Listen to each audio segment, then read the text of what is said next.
The week. We're gonna have a good time today. Thank you for coming. How you guys doing? You good? Yeah? You good? Welcome, welcome, welcome. This has been a fun week in Johannesburg. This is the longest we've taken to come to Johannesburg. I can't believe it. We normally start the shows in Johannesburg and then we go out to other places in the country. This time we started outside. Went to places like Botswana and Namibia and in Durban. Durban was fun. Lots of fun there. Yeah. It was cool. No, we had the most fun in Durban this year because we moved the venue to Durban City Center, which was great. It was perfect, you know. Because normally we play at Sibaya, where it's like a casino. And just the problem was there were too many Indians at the shows. Well, not too many. Not like there was a specific number that they passed. But there were only Indians at the show. Let me put it that way. Which is not great for comedy because then they all laugh at the same time or nothing, you know. It's just one of those. But you know there's so many Indians when like you land in the airport in Durban, and then like people will meet you and they'll be like, "Hey Trevor, you in town doing a show? What you doing here?" I'm like, I'm doing a show. Where's the show gonna be? Where's the show? I'm gonna be at Sibaya. They're like, oh, hey Sibaya, man, too many charros there, bro. Why you wanna do Sibaya? I didn't understand. I didn't know. I was like, why are there so many? Why are there so many at one place? He's like, hey man, you don't know. There's a direct pipeline to Phoenix from Sibaya there. Direct pipe. And now I don't even know where Phoenix is, but in my mind, I'm picturing a pipeline where on one end, this guy's like pumping Indians into this pipe, just like pumping the Indians. And then on the other end, you've just got like a tap, and if you open, it's just Indians pouring out, like, him. It's just...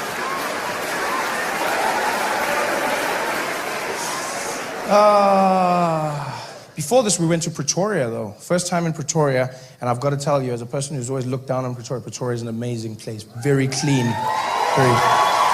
Oh, yeah. Must be the cleaners. Welcome. You guys are doing a good job. Great job. Pretoria is clean, and it's beautiful, and it's very white. It's very, very white. No, but like white on all levels, more white than I'm used to seeing in places, especially from Joburg. Like I saw white car guards in Pretoria, which is something I've never had to deal with in my life, just, you know. Like I'm pulling the cards and, you know, you're backing out, and I see some guy in the mirror and he's like, and I'm like, what is this guy, what does he want? What is he, beep, beep, beep, move, man, move. This guy's there, like, yeah, come on. I was like, oh, I think he's calling me. He must want to talk to me or something. And I got out the car and I was like, hey, what's up, man? He's like, no, I must tell you, I was like, oh, you're a car? I didn't know. I'm sorry, I thought you were calling me. I'd never, okay. And I got in the car and I'm pulling out, and now I get there and he's standing, and I don't know how to pay him. I've never paid a white person in this situation. So I'm there like, so are we, how do we, the EFT, and then I have no clue whatsoever. I don't know how to handle these situations. So I'm glad, Johannesburg, this is home, this is where I'm from. I understand the things here, you know. I'm glad to have it out here on this side of the world. Gold Reef City, brings back memories. I drive from Soweto every day, you know, into town, always see the rides. One day. Plus it's cool driving here because from my house there's no e-tolls, which is great, you know. We can't let that thing happen, eh, guys? Just, no, really, we can't. E-tolls are the most ridiculous thing in the world. You gotta pay. It doesn't even make sense. You're like, why are we paying? They're like, because the e-toll was very expensive to make. What? So I must pay for the thing that's making me pay. How does that make any sense? That's like teaching your bully how to fight. Come on, stick and jab. I must pay for it. And the worst thing is how they tell you the stories. They'll be like, you must do this, you must get the money, you must do the thing, you know. And they say, they're gonna take money from your bank account. That's what they say. They're gonna take money from your bank account. I was like, no, don't take money from my bank account. It's fine, please don't take money. And they said, oh, well, what we can do is you have a voucher where you load airtime. I said, you're gonna load airtime in a voucher, and then that's what's gonna happen. So now you'll have airtime to drive. Airtime to drive your car. And your airtime, it's like it's only a matter of time before people start sending please fetch me's. It's just gonna be, you know, it's just gonna be one of those. Joburg, you miss this place, man. You miss home so much. You know, the small things, the big things. You read the stories when you're traveling. That's the biggest mistake you can make when you leave South Africa is read the stories. And I wasn't even leaving forever. I was just going. Newspapers said I was leaving. I didn't even know I was leaving. They were like Trevor's gone. He moved to America. Moved? When? I didn't know. He's gone forever. Forever? This is official? My favorite headline was one that said, Trevor Noah fled to Hollywood. That's what they said. He fled to Hollywood. You don't flee to Hollywood. You go to Hollywood. You don't flee. You flee to Zimbabwe. You flee to Angola. You don't flee to Hollywood. Hollywood is not a fleeing destination. If the likes of Sisulu and Mandela, if they fled during apartheid to Hollywood, we wouldn't respect them the same, They're, where will fight? Tell them, for your rights. Yeah! From the streets of Beverly Hills. Like, no, it doesn't work like that. I went there to work. And I missed home, and I read the stories, and the stories make you worry about South Africa. You think everything's going wrong out here. Because they don't report the news well, it's sensationalism. Like Marikana, the Lonmin disaster. What? Oh, I didn't even know what was going on there. You just read the news and you're like, what? They shot them for dancing. How bad was this dancing? But it wasn't. It was the police versus the miners, and they wanted money, and it was a sad situation. No one really knows what happened. But everyone has an opinion. I like this. Everyone knows what should have been done. People on the radio, people on the news. Yeah, these bloody police have gotten out of hand. They're busy shooting people, and why didn't they use rubber bullets? Why didn't they use rubber bullets and tear gas? Because those things don't work anymore. They used it the whole week, and they couldn't control people, so they had to come with ammunition because those guys had weapons. Plus, tear gas is a waste of time. Which strike has ever ended because of tear gas? Where have you ever heard that on the news? And after the police deployed the tear gas, everybody went home. No, it doesn't. It doesn't happen. Tear gas has just become part of a strike now. It's like a little smoke machine. It's just like, adds ambiance to the atmosphere. It's just, Now it just looks like a really violent music video. It's just guys. Tear gas is a waste. I remember seeing this firsthand in Soweto. There was a strike between the residents of Soweto. It was residents of Soweto and the police. And the police were there and they were losing their minds. And the residents were there throwing stones at the police. And at the front of the riot was my grandmother losing her mind. Woo! Woo! 85 years old. Bring it! Bring it! And the police shot tear gas and boom, she was like, ah! I thought she was running away. She ran straight to it, caught the can with one hand. Boom! Woo! Ran in the house, threw it under the fridge. Woo! It's for the cockroaches. Vala lapo, vala, vala.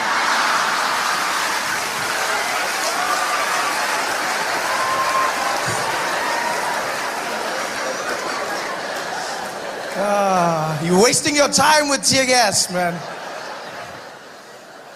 Everyone has ideas what the police should have done. You hear them on 702. The sad thing is they didn't even warn the miners first. Why didn't they warn them?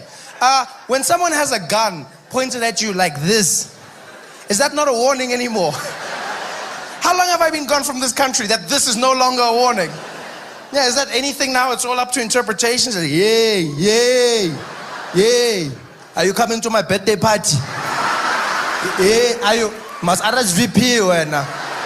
I don't want to under-cater like last time. Yeah, this. It's just for emphasis, Baba. See you there. This is madness. My favorite was the National Union of Mine Workers. They said, what is the worst thing in this circumstance is that the police did not even ask the miners what they wanted. Before they should have asked them, what did they want? At what point do you ask these people? At what point? And pray do tell, who is the super soldier that's willing to keep his cool when 1,000 men marching towards him with they've got spar, they've got pangas, they've got spears. Who is the super soldier who's keeping his cool in this situation? Just standing there with his 20 fellow policemen. The sergeant there, ready, aim. He's like, whoa, sergeant. Can't just shoot, my man, can't just shoot. Don't charge. You don't know what these guys want, my man. What's wrong with you, eh? What's wrong with you? Trigger happy, chappy, yeah? Want to shoot people. You don't even know. Just because they got pangas and spears doesn't mean they want to do something bad. Maybe they're just expressing themselves. What's wrong with you, man? You got to talk to them. Hey, you, my man. You with the panga. What do you want? No, not you, the other one. The one who's doing this. What do you want? You don't, hey, Mazubuko, put that gun down, damn it. Put that gun down. Why do you want to shoot people? What do you mean we are in danger? Danger where? Just because you got the panga, you think you know what he wants to do? What do you mean? There's many uses for panga, my man. You can't just ask me, what do you mean? What do you mean? What are the uses? I don't know. Do I look like Professor Panga or something? You think I just know these things, rattle them off? I don't know, man. I'm just saying you don't. Just now you shoot the guy. Look, he's excited. For all you know, it wasn't even violence. Maybe there was a piece of bread or something. I was going to put butter for everybody. Now you shot the guy. There's a big bread, no butter. Now go to butter knife, because the panga guy is dead because you shot. Must talk to him first. Hey, my man.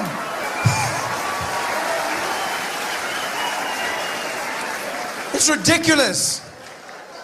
That's what it is. Absolutely ridiculous. Asking questions, accusations. I love the stories. You read them from the other side of the world and it's madness, you know? Like Woolworths. Huh? Yeah, white people. Want to see how long it would take you guys to get in the game? Welcome. Yes. You guys got your own little taste there, eh? You're jumping in. Everything was flipped on its head. White people in the streets, that's just racism. That's just racism. Some people were so hurt. How could you, Woolies?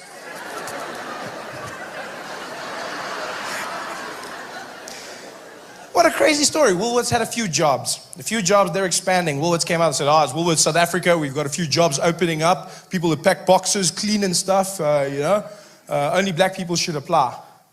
White people were like, what? Well, that's racist. Black people were like, yeah! Now you know how it feels. Yeah, go away. It's our woolies now. Yeah. Enjoy checkers. Yeah. It's our jobs. Only we can clean. All hours. Go away. Go and be a manager. How the hell did they trick us into that? White people didn't even want those jobs. You guys were slick about it, weren't you? You guys were super slick. Yeah, it's racist. And then black people fought for it. Yeah! You're gonna start doing that with everything. Can we live in shacks? No! It's our shack. It's ridiculous. I missed all of this stuff. I missed it so much. I didn't plan to be gone to America for so long. I thought I'd go for a few months, work for a bit, and then come back. That's all I intended to do, you know? And I stayed for longer, things went well, so I worked, and then I missed my people, because you don't plan these things, you miss everyone, you know? There's no Indians in America. There's no, well, I mean, there are, but then, like, not like our Indians, you know? Like there you say Indian, and they think you mean, like, woo. It's a different world, you know? There's no Indians, and you know, there's not even Afrikaans people there. I never thought I'd say, I missed Afrikaans people. I was, you know, driving through the streets and you're just like, oh, you know. And I'd pull at the traffic lights and I'd see like a big Afrikaans guy and he's bucky and everything. And I'd turn and I'd be like, hey, freaky! And he'd turn and roll down the window and be like, white boy, you gonna talk and bail out, my mouth, say like what? I'll tell you what. I was like, freaky, what happened?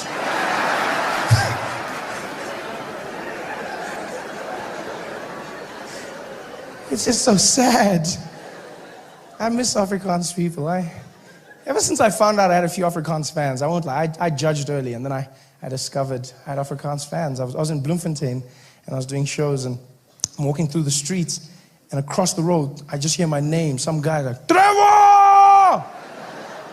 Trevor! And I was like, okay, none of my friends talk like that, so just keep walking, keep walking. And he's there, he's like, Trevor Noah! He's like, he knows me. Turn around and I see him there, he's like, Trevor, come here! He's a giant Afrikaans guy, young but huge. He's like, come here, man! And in my head, I'm like, okay, run, as fast run. But then I looked and he had those rugby thighs. I wasn't gonna get away from him. Seeing what those guys do to Habana, who am I, you know? I'm looking at the guy, I can't get away. He's like, Trevor! I was like, okay, whatever, you know, just go to him. Just go to the guy. Worst case scenario, you know, I'd work for him for a few years and then, like, gain his trust and, you know, when the time is right, escape and write a book.